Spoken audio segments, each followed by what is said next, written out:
Hello friends, good morning.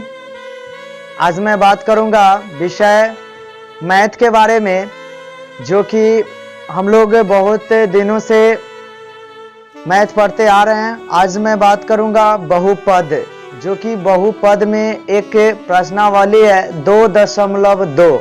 इससे एक प्रश्न पूछा जाता है बिहार बोर्ड में, जो कि 3 नंबर का प्रश्न पूछा जाता है। तो सबसे पहले ये प्रश्न को जानने से पहले हम लोग को फॉर्मूला याद होना चाहिए। तो अगर आप लोग का फॉर्मूला याद नहीं है तो आप मेरे YouTube channel Hindi and math classes में जाकर आप वहां से बहुपद का पूरा फॉर्मूला याद कर सकते हैं। नहीं तो नीचे हम लिंक दे देंगे, वहां से आप बहुपद का पूरा फॉर्मूला याद कर लीजिए। क्योंकि अगर फॉर्मूला याद नहीं होगा तो आपको ये प्रश्न समझ में नहीं आएगा, और ये प्रश्न आपको एग्जाम में 3 नंबर का एक प्रश्न पूछा जाता है। तो आप लोग ध्यान से देखिए। चलिए हम लोग शुरू करते हैं। तो प्रश्नावली दिखाई दे रहा होगा 2.2 में फर्स्ट क्वेश्चन है, एनसीईआरटी बुक का फर्स्ट क्वेश्चन है कि द्विघात बहुपद के शून्यक ज्ञात करे एवं शून्यक और गुणांकों के बीच संबंध स्थापित करे। तो सबसे पहले शून्यक निकालना है, फिर हम लोग को शून्यक और गुणांकों के बीच क्या करना है, संबंध को स्थापित करना है। तो चलिए देखते हैं, एक समीकरण लेते हैं। तो 1 नंबर समीकरण आपके बुक में होगा, ध्यान से देखिए, x square minus 2x minus 8, यही समीकरण है। तो इसका अभी हम लोग शून्यक निकालेंगे, फिर हम लोग इसका शून्यक और गुणांकों के बीच क्या करेंगे, संबंध बताएंगे।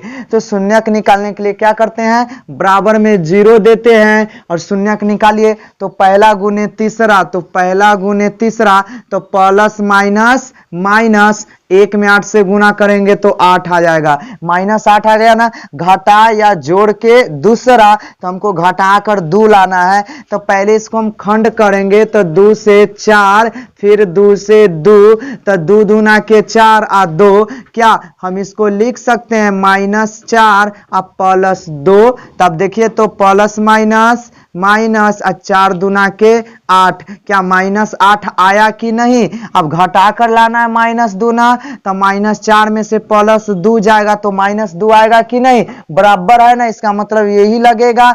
चलिए हम लोग लिखते हैं। तो क्या लिखेंगे, ये एक्स स्क्वायर रह जाएगा और -4x प्लस 2x और -8 है तो -8, अब बराबर में 0 है तो 0। समझ में आ रहा है कि नहीं। इसके बाद अब हम लोग क्या करेंगे, ये जो है कॉमन करने आता है ना, तो कॉमन 2 को लेकर कॉमन किया जाता है। तो ये दोनों में क्या मिलता है, x मिलता है। तो x कॉमन कर लेंगे तो 2 में से एगो बाहर आ जाएगा, तो एगो x माइनस x बाहर आ जाएगा, तो कितना बचेगा, 4 बचेगा। फिर प्लस 2 कॉमन आ जाएगा, तो प्लस 2 कॉमन आएगा तो क्या बचेगा, x बच जाएगा और -4 बच जाएगा, बराबर में 0 हो जाएगा। क्या दिक्कत है। अब यहाँ पे देखिए, ये बीच में जो है दोनों बराबर है ना, तो समझिए मेरा समीकरण जो हल कर रहे हैं वो सही जा रहा है। तो हम क्या करेंगे, ये दोनों के बदले में एक लिख लेंगे, x माइनस 4, और ये 2 जो बाहर है इसको एक कर देंगे, तो x प्लस 2 और बराबर में 0। x का मान निकालना है ना, तो बराबर जो 0 है ये दोनों को बराबर कर देंगे 0 लेकर। तो x माइनस 4 बराबर 0 और x प्लस 2 बराबर 0। तो x का मान निकालेंगे तो +4 और x का मान निकालेंगे तो -2। क्या शून्यक निकल गया, x का मान 2 निकल गया, 4 और -2। अब हमको क्या करना है, संबंध बताना है। तो फॉर्मूला आपको याद होना चाहिए। संबंध क्या कहता है कि अल्फा प्लस बीटा बराबर -b/a। तो अल्फा का मान 4 और प्लस है तो प्लस, बीटा का मान -2 बराबर, ये जो माइनस रह जाएगा b का वैल्यू कितना, -2 और a का वैल्यू कितना, 1। तब यहाँ हल कीजिए इसको। तो इसको जब हम हल करते हैं तो ये 4 रह जाएगा और प्लस माइनस माइनस और 2 रह जाएगा, बराबर माइनस माइनस प्लस, ये 2 रह जाएगा, 4 में से 2 जाएगा तो कितना बचेगा, 2। इधर भी 2। क्या ये दोनों बराबर आया कि नहीं। तो हम तो योग का संबंध बता दिए। अब गुणनफल का संबंध बताना है, तो अब गुणनफल का संबंध बताते हैं। ध्यान से देखिए, तो क्या होता है, अल्फा इंटू बीटा बराबर सी बाई ए। तो अल्फा का मान कितना, अल्फा का मान कितना 4 और बीटा का मान कितना -2 बराबर सी का मान कितना -8। अब बराबर ए का मान कितना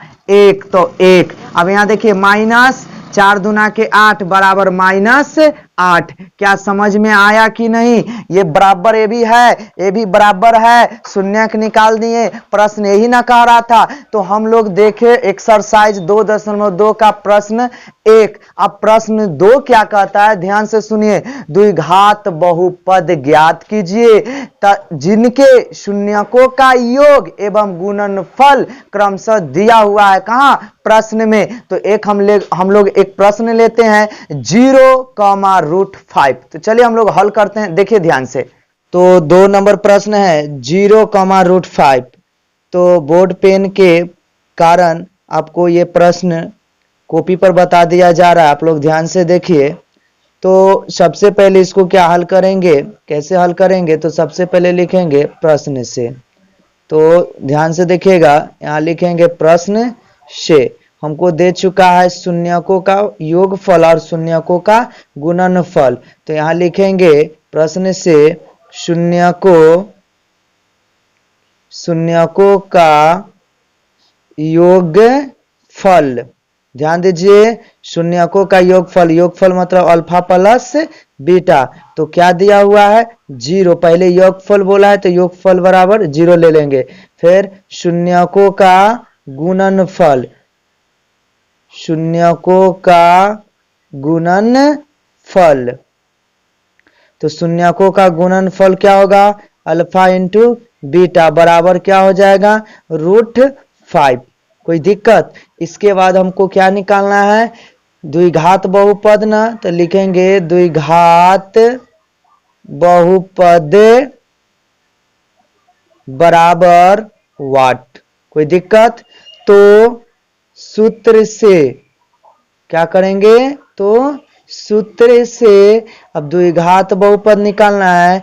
तो द्विघात बहुपद का डायरेक्ट फार्मूला हम लोग जानते हैं। तो लिखेंगे द्विघात बहुपद बराबर, क्या फार्मूला होता है बोलिए हमारे साथ, x² माइनस, प्लस नहीं होगा, पहले माइनस फिर alpha plus beta into x. यहाँ माइनस है तब यहाँ प्लस अल्फा इंटू बीटा। ये x² रह जाएगा, ये माइनस रह जाएगा। अल्फा प्लस बीटा का मान कितना 0, x है तो x, फिर प्लस है तो प्लस, अल्फा इंटू बीटा का मान √5। ये क्या हो जाएगा x², ये खत्म हो जाएगा और प्लस √5। क्या द्विघात बहुपद निकाला कि नहीं? यही मेरा क्या हो गया, आंसर हो गया। अगर आपको इस तरह का प्रश्न एग्जाम में पूछे तो आप इसी तरह से बनाइएगा एग्जाम में भी, ऐसा ही एकदम सिस्टम से। और अगर वो पूछे शून्यक निकालने के लिए और शून्यकों एवं गुणांकों के बीच संबंध स्थापित करने के लिए, तो आप उस तरह बनाइएगा। तो चलिए, जब तक के लिए जय हिंद, जय भारत। अब हम लोग मिलते हैं नेक्स्ट वीडियो में।